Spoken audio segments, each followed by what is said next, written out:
good. Okay. All right, so can you just double check, let me just double check focus here. Yeah, how's it It's a looking? little soft. There you go. Okay. Yeah, there you go. Everything else looks good in the frame. Yeah, what's the f-stop? I am at 2.2. Take the 2.0. Okay. Yeah, that's better. Okay. The shirts are obviously darker, so I need to just change the light Correct. a little bit to... And that's why I asked Wendy to ask you if black was going to be fine. And she said that you all say yes, but Yeah, black is fine. I mean, have it's a dark background. I have pink, I have blue, I have different shirts. So if for any reason this one complicate your life, let me know. It takes me a second to change it. Yeah, no, it's better now. I love black on a dark background. It's just about that light, that backlight to kind of cut you out of the background. It kind of adds Okay. a nice dimension to it. So can you tell me, again, all I have is the word rose. That's another story coming from a different aspect. So, I'm sorry, before we start, can you, I just want to start this shirt.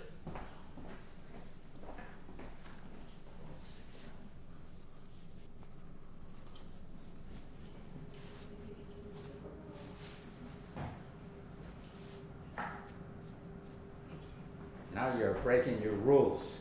You are getting close. Oh, that's right. Well, Leah's not here right now, so I have to be Leah. Does it looks better now? It does, yes, Okay. thank you. Many times in the process of listening to the customer, you encounter scenarios that they are kind of dramatic. Some of them are extremely happy, some are not so happy, some of them are fascinating. I have a customer who came and he was diagnosed with an illness that it was going to take him soon. So he wanted to leave behind a memory and that it will last forever. And he told me that the wife and him enjoy going to the opera, and their favorite opera was the Rosenkavalier. And it's a play that at a moment, under a great moment of music, with a beautiful, beautiful partiture, the main character gives her a rose, and he somehow want to keep that moment in her, that happy moment in her memory forever. And he asked me if I could make him a precious metal rose.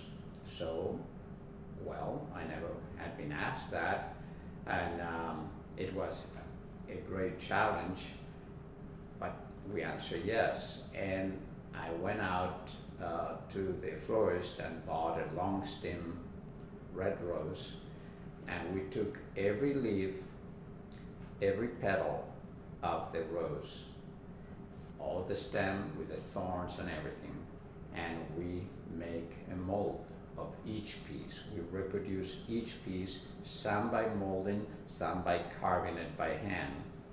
And after, again, hundreds of hours of execution, we end up with a long stem sterling silver rose that is perfect, is gorgeous, is real in every aspect of it, except that it's sterling. So my daughter Valentina went to a store and bought a waterfall vase that it was of the height appropriate for the rose, and inserted the rose in the beautiful vase, and in coordination with the husband, she showed up at the house at the moment that he blasted in all the speakers of the house the Rosenkavalier theme at the moment that Valentina came in and gave the rose to him and he gave the rose to her. So that is poetry. That's not jewelry. That transcends.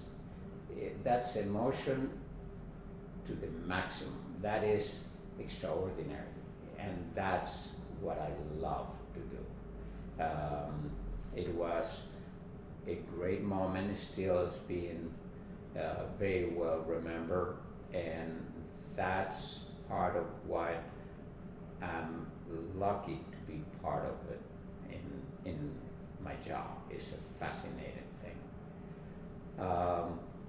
I have another customer who came and told me that he wanted to celebrate the wife's birthday, and he told me that every year they celebrate her birthday with the entire family in a cabin that they have for the past 16 years gone in Upper New York on a lake.